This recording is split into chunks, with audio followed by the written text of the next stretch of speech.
Welcome back to Local Legends. This is Arizona's edition with me, Jess.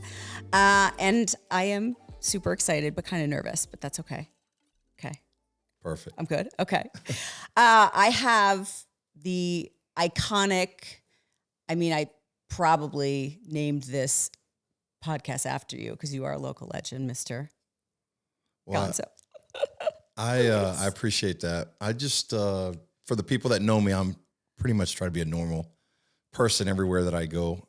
I always say that I did something millions of people wanted to do, which was play professional Major League Baseball. And then I had a rarity of, getting the walk-off hit in Game 7 of a World Series. But to this day, it was an honor to be on that team and to win a World Series, but I don't consider myself any different than any one of you or any of my friends or anybody else. I always try to just mix in and be amongst the common folks. Yeah, you're awesome. Thank you. You're the best. All right, see, now I'm not nervous anymore. All right, ready to start this? Yep. So I like to do a little icebreaker, okay? So this one is going to be, we're in the car, me and you, okay? We're on the 101. No one's on the 101, okay? Right. We're driving. I put on a song. No one's watching, but we have to dance. Okay? Okay. Like no one's watching. Okay. So there's videos. We're going to be recorded doing this, but no one's watching. So I want you to dance. Oh, okay? I'm going to dance too. Do you want to put my shades on? It helps when I put shades on. So I'm going to let you wear my did shades. a commercial for Sanderson Ford a while back, and my singing part of it, I thought I was a good karaoke singer. I got abused for that. All right. Pretty much so. You're not going to get abused for this because I can tell you're a good dancer. Oh, gosh. All right, ready? What are you playing? What kind of music? I don't know. Already made me. Oh. Yeah. All right, we're on the 101. Windows You got to be head down. bopping a little bit. You're head bopping. Come on, Probably you gotta grabbing jam. arm out the window. No, I'm driving. Oh, you're driving. I'm driving. Okay, my other arm's out the All window. right, I'm though. driving. I like it. I like it. You know this song? That was my walk-up song. I know. Yeah. Collective Soul Heavy. I actually got to, they were at the basketball arena a few months back. Oh, really? Yeah, I went backstage. He wanted to bring me on stage for that song and wanted me to sing with him. And I go, no way. Really? Yeah, it was pretty cool. That's so awesome. I'm going to give you back your shades. Okay. So what made you pick that song? I just like the little riff at the front, the start to it. Uh-huh. And it kind of, I don't know, everybody's got words and lyrics and stuff to their music, and I just kind of picked that one because I'm all over the board. My family's Cuban. I went to school in Alabama, so I know country.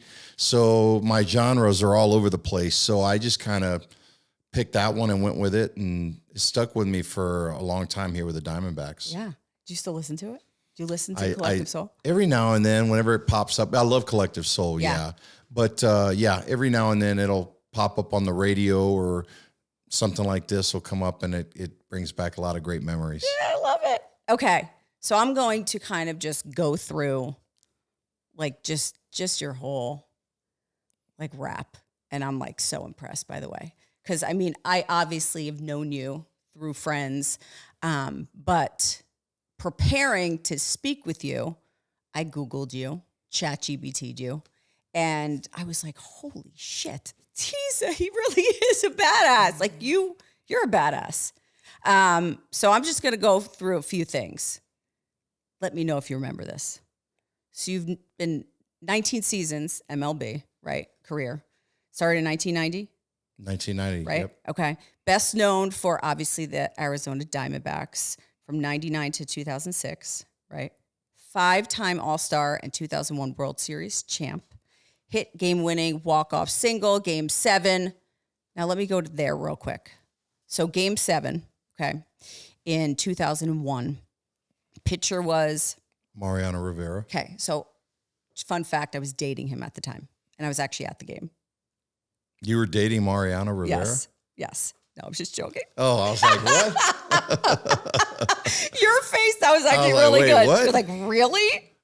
Oh, no. But I'm trying to think of where I was. I was in college. Definitely was watching it. Jersey girl. I mean, definitely was a Yankees fan until I met you.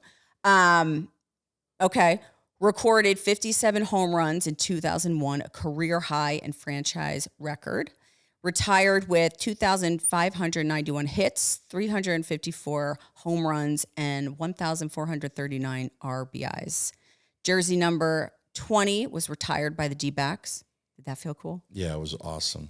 How did that come about? Like, how did you decide to do it? Like, how? No, they just called me in one day and said that they were thinking about retiring a couple guys' numbers, and you were one of the first guys on the list. And I was like floored, because you always want to be respected by your peers, and you never really, you never know where the final journey or your path is going to end up.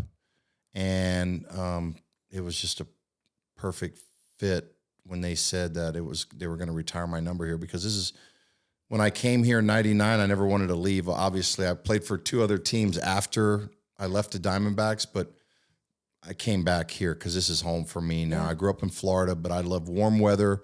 I love the people here, and this place treated myself and my family so well from the first day I put on a Diamondbacks uniform until the end. Yeah, that's awesome. So let me actually go back, because this is what I wanted to really find out, and I'm sure a lot of people probably ask this question as well.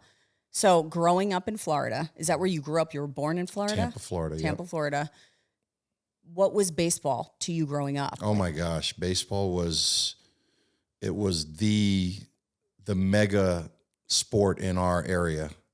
Within about a 50-mile radius in the early 90s, I came up in 1990, the big leagues. There was about maybe 20 of us, maybe more, that were all in the big leagues.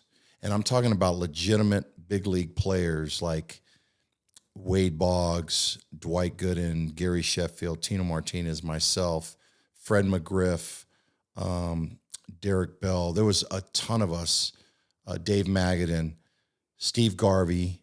A bunch of us were all within a 50-mile radius. We all played in the same high school conference, pretty much. And weekends, little league games, high school games, thousands of people. When I was 12 years old in our high school, or not high school, in our Little League All-Star game, it was West Tampa Little League, which is all Latinos, mm-hmm. which is where I came from, mm-hmm. against Belmont Heights, which was all African Americans, which is where Gary Sheffield, Dwight Gooden, all those guys came from. Sold out game for Little League. Wow, really? A couple thousand people around, and you know how small Little League parks are. People were showing up for a 5:00 game at like noon to put their little lounge chairs out there. Our high school championship game for the state championship was a sold out game at Al Lopez Field, which is now where the Yankees hold their spring training. Right. Sold out for a high school state championship game. Wow. And we lost to Miami Hialeah Lakes, who ended up being national champions that year in '85 in high school. So baseball has always been a thing for me. On the weekends, I would go with my parents to, my dad was a baker, made Cuban bread. So Cuban bread and café con leche, which is like coffee with milk in it. It's a big thing in the morning for all the Cubans. So they would all sit around, and back then was the newspapers. They didn't care about teams. They cared about players. Right. Their hometown guys. And they played dominoes in the morning. They'd start at like 6 a.m, and they would be there till 6 p.m, telling the same lies all day long, the same stories all day long. But I would always go in there as a little kid and tell my mom and my dad and my grandmother and grandfather and everybody that I wanted to be one of those guys one day that they were talking about. Yeah. And, it was just a dream. I never, my mom was a teacher, my dad was a baker, and I was always about giving back in the community. They always taught me to treat people the way you wanted to be treated. And for me, it was just an ultimate goal. I set my path that way, and I was like, I'm not going to fail at this. This is what I want to do. And, I really didn't have a backup plan or other options. I wanted to be a baseball player my whole life. And that's what I dedicated myself and committed myself to. every day. Of course, education, my mom always preached that because she was Right. a teacher, and I would preach that to every kid, even my own kids, Yeah. about getting your education, things like that. But baseball is something that I didn't consider it a job. I consider it something, like I said earlier, millions of people wanted to do, and I love doing it. I love being on that platform where people rely on you and count on you to come through, and then using that platform to help other people in the community and different things like that. That's the way I was brought up. Right. Now, when you said like at an early age, are you talking 10, 11, 12, or high school when you're like, I'm going to the MLB? Like, were you saying that to your friends, family, like at a young age?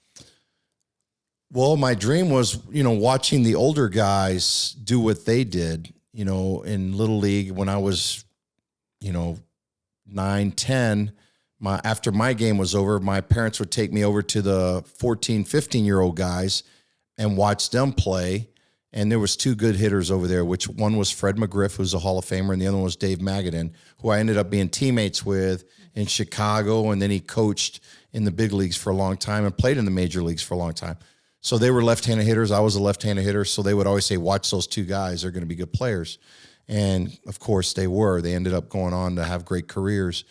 But my dream was I idolized those guys and wanted to say, I want to be like them. I want to be like them. And when they got to the majors, I still had that dream of wanting to be like them. So that was one of the things that pushed me and motivated me. And I wanted my family to be proud of me, for one. And I wanted my community to be proud of me too, because I played with Tino Martinez, who played for a long time for the Yankees and Seattle Mariners. And we played high school together, played Little League together, but I was always the other guy. Right. And I always said, man, the other guy, I got to get away from this. So that's, when I got older out of high school, we were high school teammates. I ended up leaving and going to University of South Alabama in Mobile, Alabama. Everybody thought I was nuts. What made you go there? Yeah. Like what? The people. Okay. I'm a people person. Yeah. And it was a Sunbelt Conference school. It was a Division I school. But the other schools that I was visiting, I weighed about 130 pounds, 125 pounds. I was a second baseman. Tino played first base. And all the other schools wanted me because I can hit, but they were like, we're going to redshirt you, sit out a year. And I kept going, man, I don't want a redshirt. I know I could play. I'm watching. I know I had enough confidence in myself that I could play at that level. So when I went to South Alabama, I was sitting in the stands, on a recruit trip, and I'm sitting by myself, and this old couple's right down the way, and they go, oh, hi, what are you doing here? And I said, I'm here on a recruit trip. And they didn't even know me from Adam. And they were like, oh, we'd love to show you around. We'd like to take you to our house to eat. And I was like, oh my God. Because when I was going to college, my parents had just gotten separated, divorced. Right. And I felt like I was a father figure in my house. I had a younger brother and sister. My mom was teaching school, and I just felt that responsibility. And when they kind of said, oh, we want to take you in and, feed you and all this, I'm like, man, these people don't know me, and they're treating me like I'm one of their family.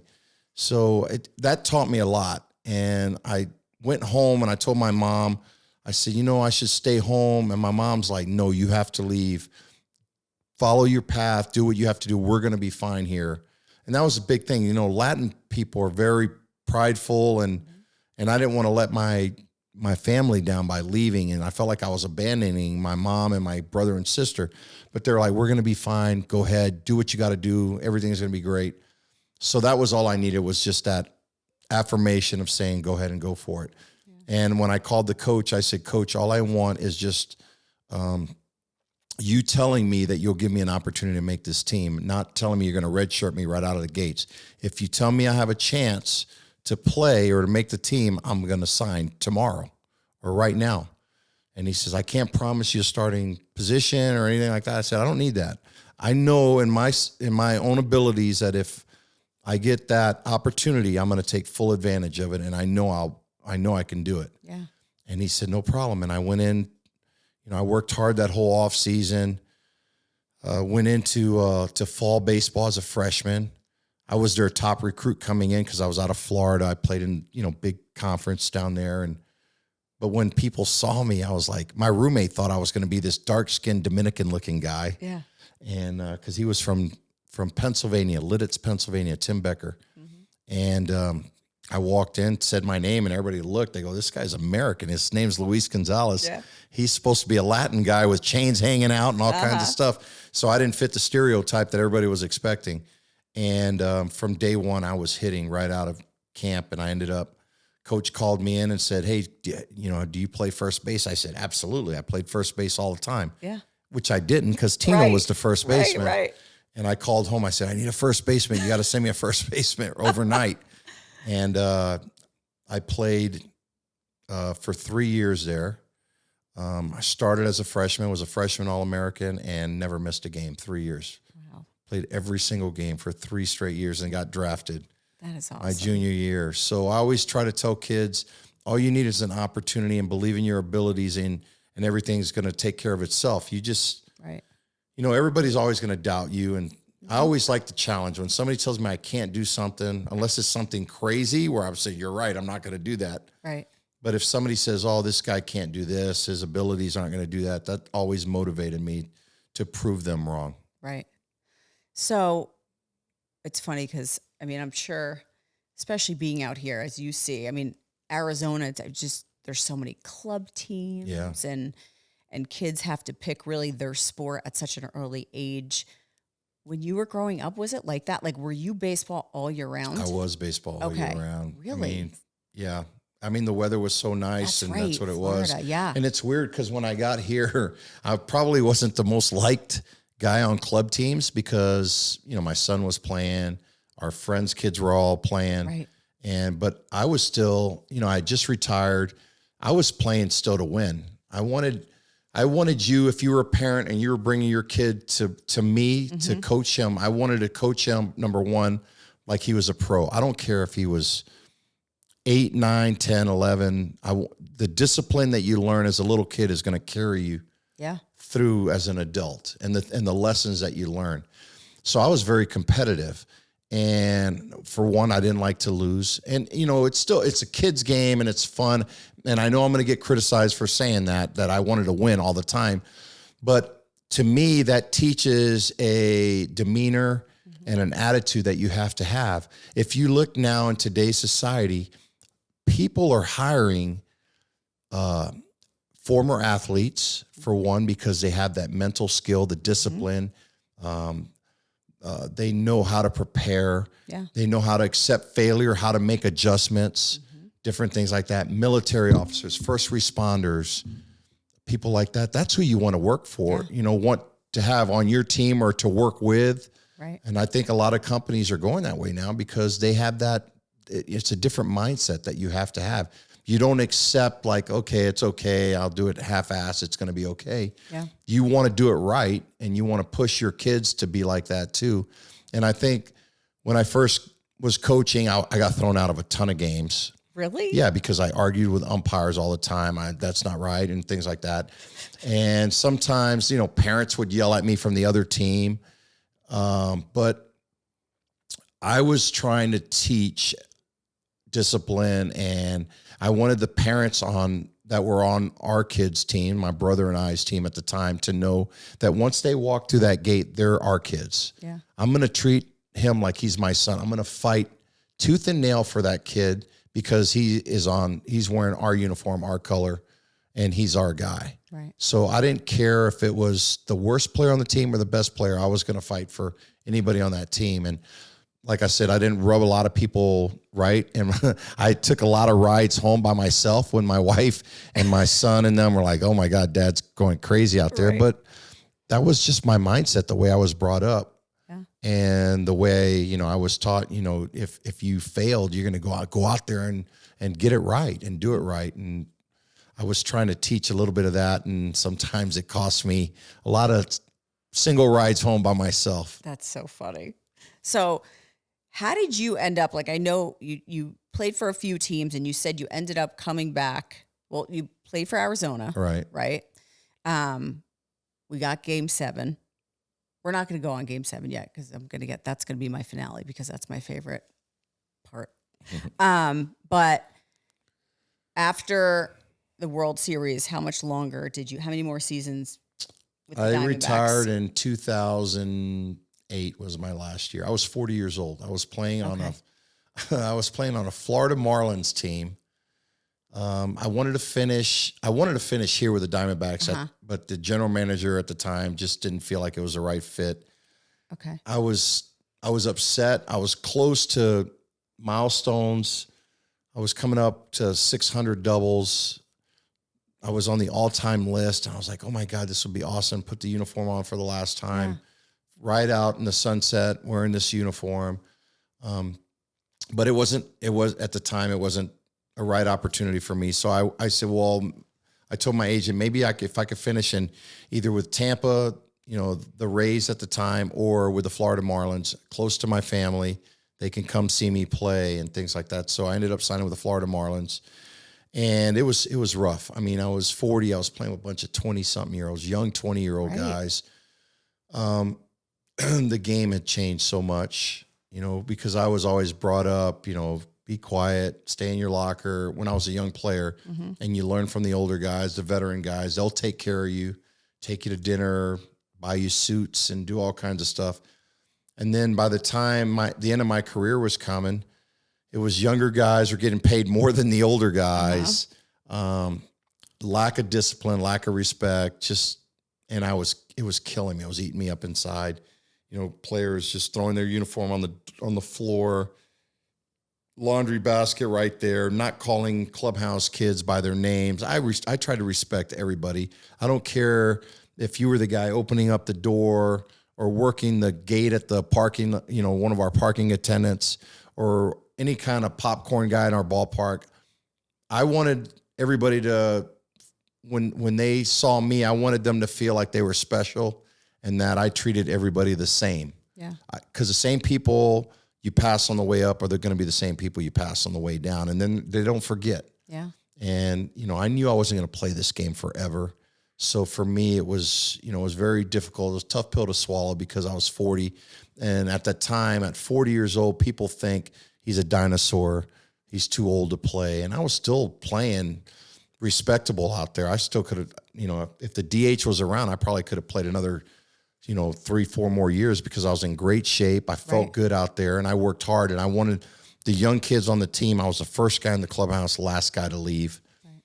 Just wanted to show them. And they were like, oh my God, you're here early and late. I go, this is my job.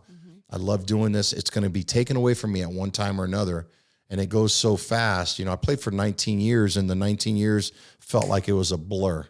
Yeah. And I still, to this day, I'm 57, and I'll go to the clubhouse or walk around, and I still, when I see guys play sometimes, in my mind, in my mentality, I still feel like I can play. Yeah. My body might not be saying that, but my mentality is I can do that. I can still do that. Yeah, you absolutely could. I think I can, but I'm not sure if I can. I know you can. So then you retire, and then you come back here. Yeah. How did you get, you're working for the Diamondbacks now, right? What do you do for them? What's your position? I'm all over the board. My official title is Senior Advisor to the President and CEO. So our team president and CEO, Derek Hall, when I retired from baseball, they called me and said, I told him I wanted to retire as a Diamondback. So we had a press conference, and then he offered me a job to work for the D-backs. And man, I was ecstatic because that's awesome. I'm a lifer. I'm a baseball lifer. And to be around something that I love to be around and love doing is special to me. Yeah. And I always now I'll go to our minor league cities. I'll do TV games, radio games, different things like that. But I'm all over the board. And I love that. I'm not strapped down to do one thing. They kind of give me the flexibility of if I want to go see our AA team, I can go there, or AAA or A-ball guys. And I don't get in uniforms anymore because now we have 1,000 guys in uniforms. It used to be an honor to put on a big league uniform. Now everybody has one. Right. So for me, it's just being present there and spending a couple of days with the younger kids, standing by the batting cage. I don't need to have my uniform with my name on the back. Right. They know who I am, or I'll introduce myself to them and just be around and just talk baseball, talk shop. It doesn't have to be about the game. They could talk to me about life or anything. I just love being that fence guy because I'm bilingual, speak Spanish and English, and I just like being around the game of baseball and trying to help as much as I can. And for me, when I talk to the younger kids in the minor leagues, I always tell them, all the great accomplishments that you named earlier, that is awesome. That is something that I always strive for and dreamed about when I was a kid. But when you grow up, or, when your time is done, the impact that I tell them that they're going to make is not what you do on the field. There's going to be bigger and better players. There's going to be another Diamondback player that's going to come, hopefully soon, that they're going to win another World Series and things like that. And, everybody's going to remember that team. But for me, the impact that I make is the impact that I make in the people in the community. So that was one of my big goals that I always had, was making an impact, even if it was in passing somebody, just saying hi or asking how their day's going or something like that. I do it in the ballpark. I walk around all the employees. I got friends, and they can tell you, not just with Arizona, like when we go on a road trip or we'll go to another city, people will still come up to me to this day because it's the way you treat people. They never forget that. Yeah. Okay, I'm making a phone call because this is a great lead-in. Okay. Remember I said the story that you have no idea about? Right. Okay, let's see. Yeah. All right, ready? Is this a recording or a live call? Live. I don't even know. Yeah, hold on. Okay.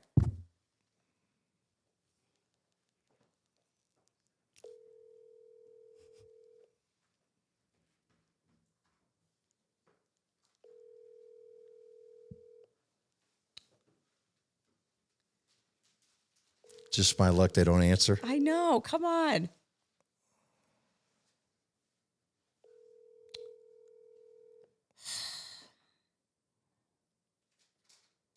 That's what happens when you try to do something live. You have reached John Trischetti with Russell. Dang it. Dang it. No, We'll I'm call calling you one back. more time. This is a stalker move. It's too good because you led right into it. Hello? You got to tell the story. I'm live here with Luis Gonzalez.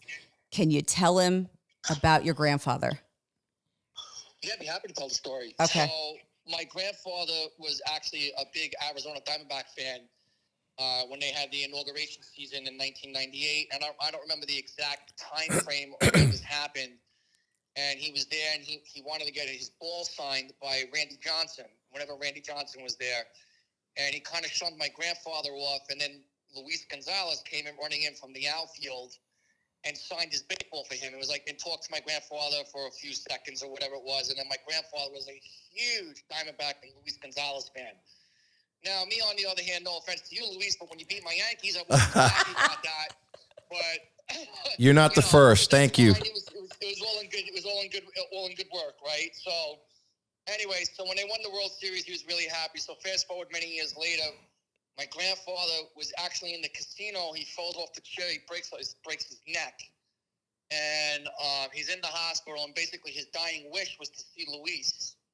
And my cousin Ben, who happens to be a Phoenix cop, reached out to Luis. Luis went up to the hospital and visited him and spent like half the day with my grandfather. And my grandfather was absolutely in heaven. And it's just a testament to the person that Luis is. I don't know you personally, but just showing that, like, it was like my grandfather literally died shortly thereafter. It was almost like he got his dream come true and he passed away. So my family was very, very grateful for him for doing that. So it just shows the person that he is, and sometimes you don't see what people do behind closed doors, and that's when you really see the character, the true individual. And it was really a beautiful thing. So that was the story. Thank you. I appreciate that. Yeah. I didn't think I was going to get emotional, Oh, but we got tears. I'm glad it's you and not me. Oh, Johnny, thank you so much for telling that story. I mean, like I said, it was just, and believe it or not, he was your number one fan. Every day he would call me and my father, and he'd break our balls about you. And, and we would break his balls and blah, blah, blah, blah. And That's awesome. Beat the Yankees with that bloop shot. That was a line drive, by the way. But it was all worth it because you're a good dude. I appreciate it. Thank you for being so kind. Thank you. Oh, thanks, Johnny. All right, take care, buddy. You guys have a good day. You Thank too. you. Bye. Okay, all right, bye-bye. That's awesome. You're awesome. Thank you. So back to what you just, it's we could talk To about. me, that's what the game's all about. Yeah, it's how you make people feel. And that's great. Yay! Yeah. Okay, real quick, You game drew it 7. out of me. I know, I'm so excited. Game 7, World Series. You wake up that morning. Right. What'd you eat for breakfast? I was a same routine guy. I stopped for day games. I usually stop. There was a Starbucks on Shea Boulevard that I always stop before I hit on the 51 and head into the ballpark. So I stopped there. I thought I was going to be the first guy at the stadium because the games were later because we're playing the Yankees and it was the World Series, so they moved the time slots back. So I stop into the Starbucks and it was packed, and I'm like, oh God, I'm not going to be able to wait here and all that.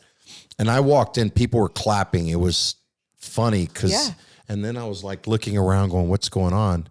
And everybody's tapping me. Good luck. Come on, you got this. And then that's when it clicked in my mind. I was already excited, nervous, all the energy and everything was going through my mind. But then I was like, oh my God, everybody's going to be watching, this game tonight, game 7. Yeah. And you always dream about it as a little kid to put yourself in that scenario. But, to have that many people, cheering for you and pulling for you. I got in the car. I remember, rolling the windows down and just trying to take in the moment going, oh my God, this is unbelievable.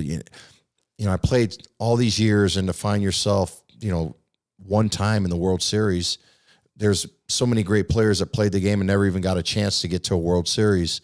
And, to be the guy in that moment, the game 7, walking up to the plate, I was like, oh God, don't screw this up. Right. There's so many people that are counting on you.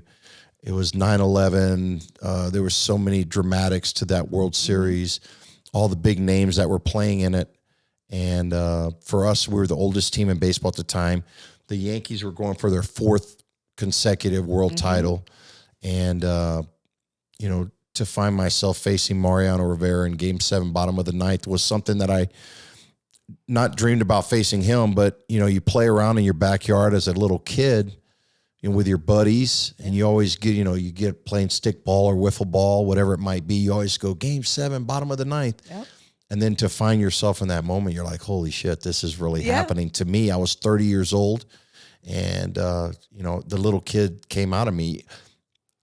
I'm a sports fan. When you're sitting on your couch watching whatever it is, the Masters, the Super Bowl, the Stanley Cup or tennis match or, anything, any sport, the Olympics, you always see an incredible moment and you sit there and you go, I wonder what that feels like. Yeah. I wonder what that feels like. That would be an incredible moment. And to find yourself in that moment, I didn't wake up that morning and get in the mirror and go, you're going to win the game 7 of the World Series. I thought because we're a team, we're going to win tonight. And, to be there in that spot and look around, like when it happened, Joe Torre ran out to the mound, decided to bring the infield in. And I'm looking around the crowd, everybody's on their feet. And I'm thinking, oh my God, this was meant to be, for me to be in this moment right now. And to hit that, I say screaming line drive. Everybody can say a blooper, whatever you want to say. It was a line over Jeter's head to win the World Series. You don't play out the scenario how you do when you're a kid. Yeah. You jump around with your buddies and you get in a little circle and jump. Right. But to have grown men after I touch first base and have everybody jumping on top of you, and to know that the whole city, the world was watching, and to be in that moment, it was super incredible. I always say if I could bottle it up and let everybody feel what I felt that moment was awesome. That's amazing. Gosh. Yeah. That's wild. So then after that, right? What happens? Like, what happens that night? Do you guys go out and party? Do you celebrate? Like, what?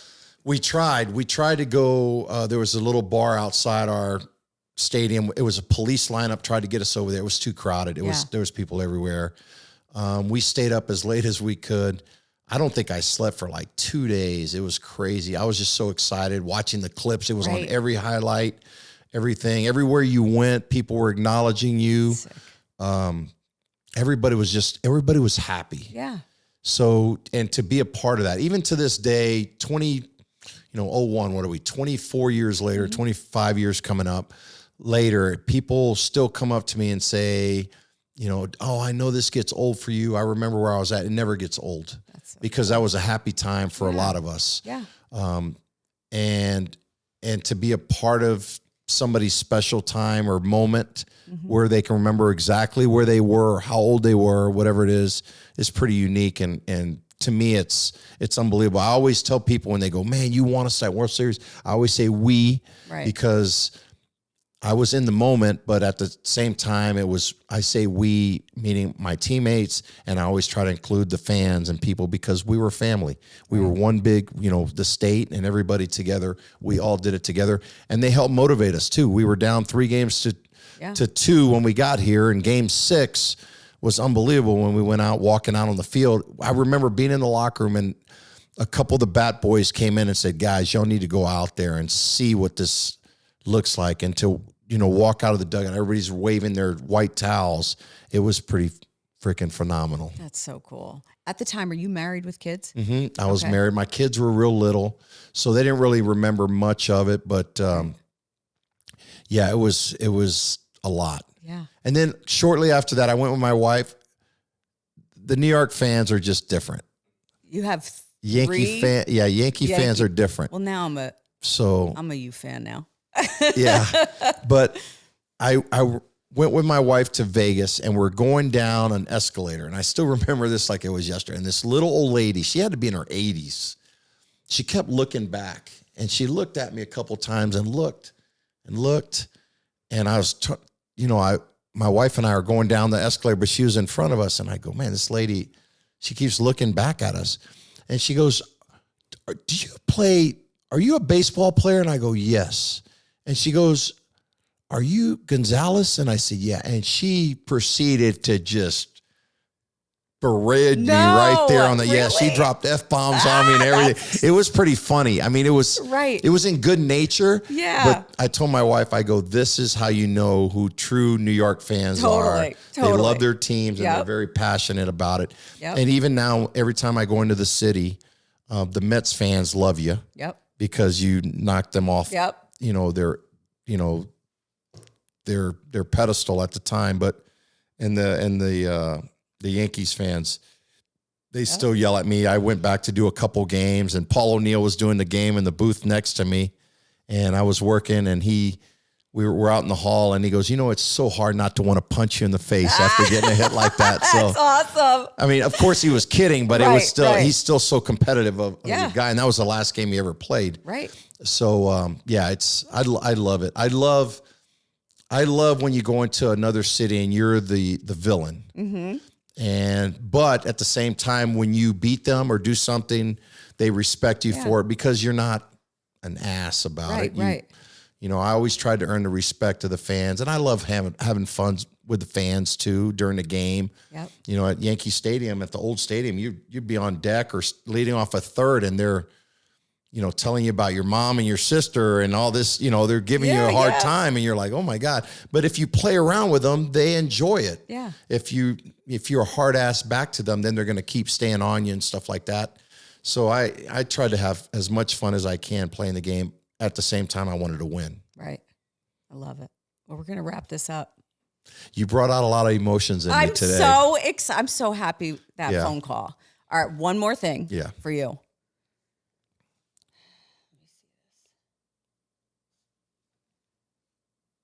When you were at my house? Mm-hmm. And I said, the real reason you were at my house. Do you remember why? Mm-mm. You don't? I don't remember. What? I was there for good food. Yeah. Was it good? It was outstanding. Yeah. I even got to serve your father-in-law, and he gave me shit about that. That's right. Pop was there. I said, hey, you want something to drink? He said, yeah, go give me a drink. And then he said he was going to call all his buddies in the city and tell them that I was serving him. Yes. That's so funny. Okay. I can't believe you don't remember this. All right. I'm a former mascot of my high school. I was a Cedar Grove Panther. I think did we talk about that? Yes. I thought. So this is my dream, to just suit up again in a mascot uniform and touch the field. You want to be Baxter for a day? Just for a hot second. Let me run around the field. Oh God. That's my wish. Please make it come We'll see. true. We'll see if we can make it happen. See what you could do. Even if I am Baxter's wife for a hot second, even if I run to first, high five someone. That is my dream. No, I'm not so sure, Jess. I think you might do something crazy. Probably. No, I promise I wouldn't Probably, do see? it. I promise I wouldn't do anything nuts. Okay. But I'd probably be too nervous. Okay. But just to suit up. Because I really had so Well, much we'll fun see what we doing can it. do. We'll see. See what you can do. Okay, thanks. Well, thank you so much Of for course. being here. It was an honor to be here with you. Appreciate You're it. awesome. You're a legend. Thank you. Everything you talked about, and obviously we talked about stats and stuff, but you truly are just a good person. I appreciate and it. thank you for being here, and thank you. Your son has given my son batting lessons. He's absolutely amazing. I appreciate it. You're Thank awesome. you. And yeah, thank you for being here. And just Thanks for having me. Keep spreading the love in this community We because try. we love you and Thank you. you're awesome. Appreciate it. Thank you.